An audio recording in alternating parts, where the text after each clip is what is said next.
Hello, kitties, and welcome once again to the Terrible Triple Feature. I'm Tom, and I'm going to be yammering at you for a few minutes about three movies that might be fun to watch together. Our triple feature theme this week is, guys, you know it's just a race, right? That's right. Three movies that feature ridiculous futuristic scenarios in which car racing will decide the fate of the country, the world, or just the future of humanity as we know it. Our menu includes the original Death Race 2000, Speed Racer the movie, and Redline. Now, first, we got Death Race 2000, which was Roger Corman produced, starring David Carradine and a pre-Rocky Sylvester Stallone. And it's basically about a dystopian future in which the only real fun that anybody actually has is in the titular death race of the year 2000. In this case, it's set in the future, and David Carradine plays the government-sponsored racer Frankenstein, who is supposed to, keep all the stupid cheese-eating Americans docile by, showing off a fun race instead of providing, food, jobs, health care, and all the other things that the country can't be bothered to. Unfortunately, this Frankenstein has other plans, but I'm not going to spoil that for you. What's a lot of fun about this movie is its complete and utter gratuity in terms of violence, nudity, and bad acting. A lot of people get hung up on the violence. In the death race, you get more points for running over pedestrians. Even more people get hung up on the nudity. There's a lot of it. I think this is the most pre-1980s nudity you're going to see a Sylvester Stallone, short of that porno movie he did. But you know what? I would get more hung up on the bad acting, because there is more of that than the violence or the nudity combined. But don't get me wrong, the violence is creative and horrifying, and the nudity is pretty damn good. So that's worth checking out. The original one, not the Jason Statham one, which I've never seen. And let's be real, as much as I love car movies involving Jason Statham, that one looked particularly boring. Mainly because Jason looked like he had, a character arc or some sort of redemption bullshit. And this is not what we like Jason Statham for. But that's a different triple feature. Next up is Speed Racer. Now, I'm going to get this out of the way. I really like Speed Racer. I know that that puts me in, the 1% of the world that did. But here's the thing. Speed Racer is not about car racing. Car racing is the vehicle that is used to tell the metaphor. But Speed Racer is really about being the best you can be at what you're good at. Finding that thing that you love doing, that passion in your life, and doing it as well as you possibly can. And if, God forbid, somebody wants to get in your way and prevent you from doing that, destroying the world as they know it, which Speed Racer, played with great aplomb by Emile Hirsch, does. I mean, don't get me wrong, there is a lot of silliness in Speed Racer, but credit where credit's due. When Emile Hirsch delivers the line, Pops, played by John Goodman, asks, "You think you can drive a car and change the world?"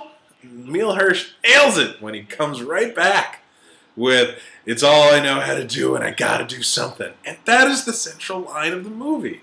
Doing what you can do to make the world better. If it's driving a car like a crazy person, drive that car like a crazy person, my friend. It doesn't have to be anything. A lot of times in action movies or in dramas, it becomes this thing where, I have to, rise to the challenge of being a lawyer or to stop this crime. But you know what? Everyday people, we are not going to have these types of moments. So it's nice that it could be something silly. And not in the overblown, you know, you should take this profession seriously sort of way. Like, watch any other sports movie or, God forbid, dancing or singing competition, and they act like what they're doing is curing cancer. And, you know, don't get me wrong, I love all of these things. Well, except maybe football movies. But, you know, guys, get a grip. And so I think a lot of Speed Racer is undercutting that, and it's fun. And you can get a lot of that in Matthew Fox's dialogue as Racer X, which is second only to the Wes Studi's The Sphinx and Mystery Men for complete obtuseness and absurdity.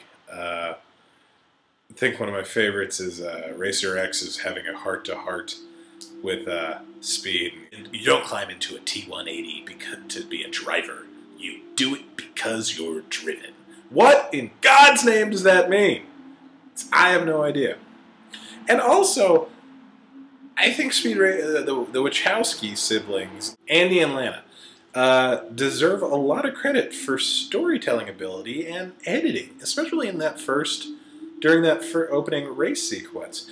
You introduce about 10 main characters, an entire futuristic world, why racing matters to these characters, all of their motivations. The only person that's really, there's like 3 characters that aren't introduced in that opening race. And that race is being told with flashbacks intercutting it. And it's just all gorgeous and wonderful. And that's before you get into the end, where it's just this exultant celebration of everything that is wonderful and colorful. So, you know, screw all of you. Speed Racer was good. So was the Matrix sequels. Yeah, I'm in that minority too. But you know what, whatever. Which brings us to Red Line, which is an anime film that came out around 2009-2010. Sweet JP is a car racer desperately trying to get into the title race, the Red Line, which will be taking place on a far-off hostile planet with the craziest races you'll ever see. It's kind of like Madhouse, the anime studio that made Red Line, had watched Hanna-Barbera Wacky Races and said, fuck them, we're going to do it better. And they do. It is, I mean, just the opening race is insane, and the closing race almost made me cry. It was so joyful and wonderful. I was reading up on it today, and I think the money quote is, if Scott Pilgrim was an assault on the senses, Red Line is a declaration of war. This movie, I'm not going to say it doesn't make any sense. I will say it never apologizes for what it is, and it absolutely loves what it is. And so do I, and so should you. So, go out, the original Death Race 2000 with David Carradine, Speed Racer, Red Line. In that order, we move from changing the world politically to changing the world economically, while, you know, self-actualization, to simple self-actualization and love, where in Red Line nothing is solved, and it's just beautifulness. It is a celebration of color and everything great in the world, and I could not be bothered with professional car racing on the planet Earth right now, but I think it was interesting that these 3 movies used racing as a metaphor for moving forward and changing the world in a way. So go out and rent those and get back to me. And also get back to me if you're enjoying these videos or not. I enjoy making them, mainly because I love rambling. And yeah. If not, I can just go back to writing. Or if you don't care, please don't do anything at all. See you next week.